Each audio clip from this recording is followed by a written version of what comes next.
বাগেরহাট বাস টার্মিনালের সামনে এখন বর্তমানে অবরোধ চলছে। বাগেরহাট 4 আসন ভেঙে 3 আসন করার কারণে এখানে অবরোধ চলছে। সবাই রাস্তা ব্লকিং করে দিচ্ছে এবং এখানে যে গাড়িগুলো সব দাঁড় করাই রাখছে, কোনো গাড়ি এখানে চলাফেরা করবে না এবং কোনো দোকানপাটও খোলা নেই। সব দোকানপাটগুলো তারা বন্ধ করে দিচ্ছে।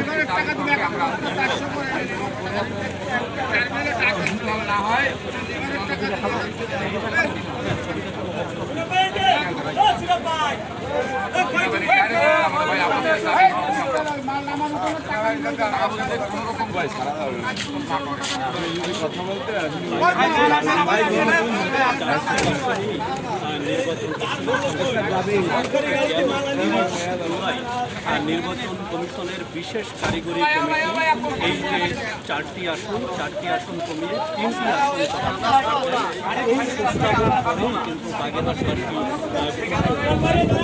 গঠন করা এই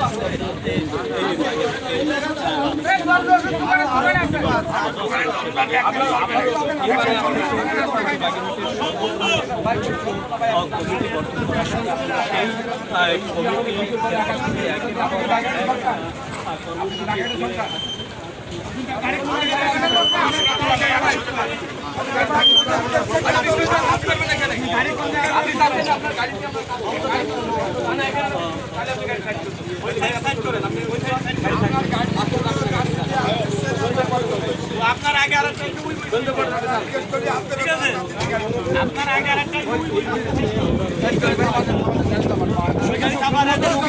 আপনার গাড়ি যাবে না, রোড ক্লিয়ার করে দেন। সড়কের উপরে বেঞ্চ রেখে এখানে সর্বজনীয় যে নেতাকর্মীরা রয়েছেন তারা কিন্তু এবং সকাল থেকেই আমরা এখানে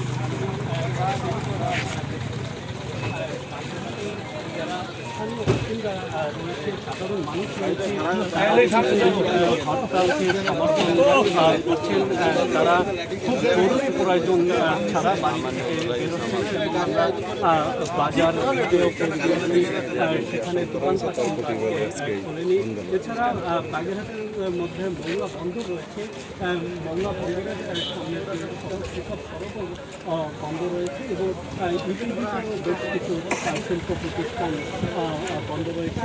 এখানে যারা নেতাকর্মী রয়েছেন, যারা এই অবরোধ এবং হরতাল কার্যকর করছেন,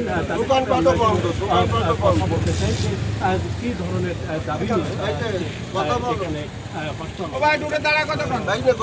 এখানে আমাদের প্রাণ এই বাগেরহাট 4টি আসন বাংলাদেশ স্বাধীন হওয়ার পরে এই 4টি আসন বলবৎ। এই 4টি আসন আমাদের অনেক সুন্দরবন, আমাদের মোংলা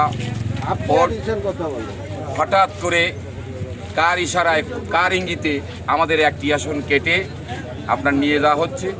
এতে আমাদের অর্থনৈতিক আমরা যেরকম 5টা থেকে আমরা বঞ্চিত হব, এই বঞ্চিত থেকে আমরা মেনে নিতে পারি না।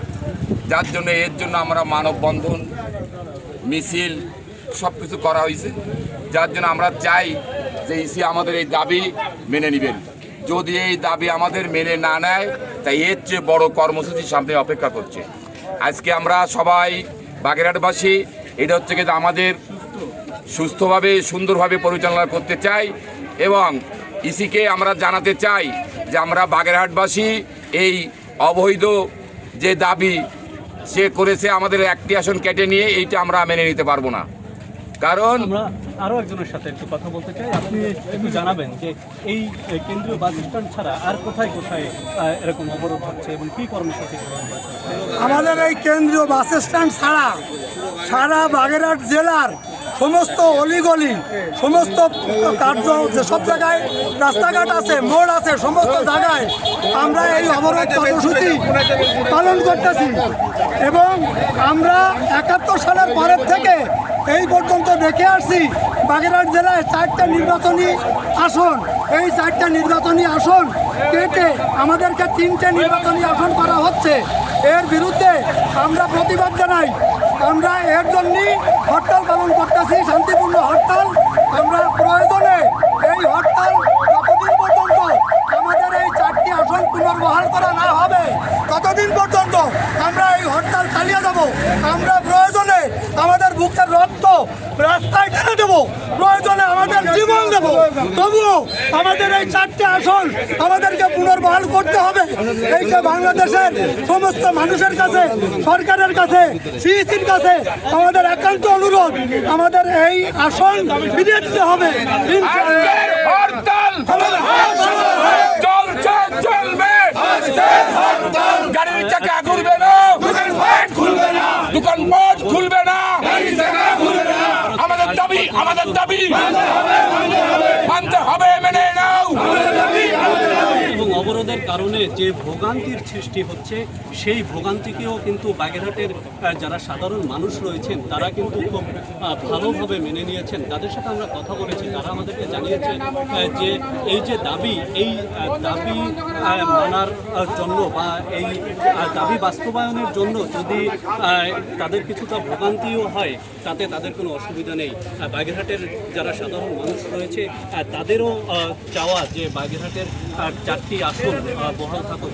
আর এই যে জায়গাটিতে এখন অবরোধ হচ্ছে, এখানে যে শুধু বাস শ্রমিক বা নেতাকর্মীরা রয়েছেন তা নয়, এখানে কিন্তু সাধারণ মানুষও রয়েছেন এবং বাগেরহাট সদরের বাইরে বিভিন্ন উপজেলার থেকেও কিন্তু এখানে এসে জড়ো হয়েছেন তারা হরতালের সপক্ষে। আমরা একটু বাগেরহাটের বাইরে থেকে যারা এসেছে তাদের কাছে একটু জানতে চাই যে তারা কেন এসেছেন। আমরা বাগেরহাট জেলার 4টি আসন বল ছিল দীর্ঘদিন, হঠাৎ করে 4টি আসন থেকে 3টি আসন নেওয়াতে আমাদের বিভিন্ন ধরনের সমস্যার সৃষ্টি হয়েছে। আমরা চাই যে 4টি আসন বল থাকুক এবং উপরে নেতাকর্মীদের কাছে একটি অনুরোধ যে আমাদের 4টি আসন যেন যে কোনো মূল্যে বল রাখা হয় বাগেরহাট জেলায়। আমরা আরও একজনের সাথে একটু কথা বলতে চাই। এই কেন্দ্রীয় বাস স্ট্যান্ড যে জামে মসজিদ রয়েছে সেই মসজিদের ইমাম ও খতিব তিনিও এই আন্দোলনের সাথে একত্রতা প্রকাশ করেছেন এবং এখানে সকাল থেকে অবস্থান করছেন। আপনারা কেন এই আন্দোলনের সাথে একত্রতা প্রকাশ করেছেন সেটা একটু জানাবেন। আলহামদুলিল্লাহ, আমি এটা জানাইতে চাই যে বাগেরহাট গণমানুষের দাবি হলো এখান থেকে একটা আসন কেটে নেওয়া। এটা বাগেরহাট মানুষের জন্য অত্যন্ত দুঃখজনক এবং এটা ভারাক্রান্ত হৃদয়ে আমরা জানাচ্ছি।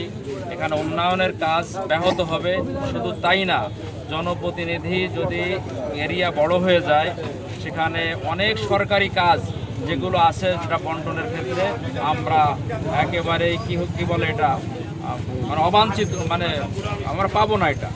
কাজেই আমাদের গণমানুষের দাবি, সকলের দাবি, বাগেরহাট সকল রাজনৈতিকবিদ, সকল শিক্ষাবিদ, সকল শিক্ষা প্রতিষ্ঠান সকলের একই দাবি, এখানে যেন এই আসনটি কাটানো হয়। মাননীয় বর্তমান প্রধান উপদেষ্টা এবং সিইসি উভয়কে বলবো এই আসনটি না কাটার জন্য, এটা আমাদের একান্ত দাবি। আর এই দাবি যদি না রাখা হয় এই গণমানুষ আমরা মাঠে নামতে বাধ্য থাকব এবং এই অবরোধ আমরা কর্মসূচিতে অব্যাহত থাকবে এবং সামনের দিনে ইনশাআল্লাহ যেমনটি জানালেন এই দাবি যদি না মানা হয় তাহলে কিন্তু এর থেকে কঠোর কর্মসূচি দিতে বাধ্য হবে। এই বাগেরহাট কেন্দ্রীয় বাস স্ট্যান্ড ছাড়াও বাগেরহাট পিরোজপুর মহাসড়কের সাইনবোর্ড, খুলনা মহাসড়কের সাদাখালী, নোয়াপাড়া, ভোলহাট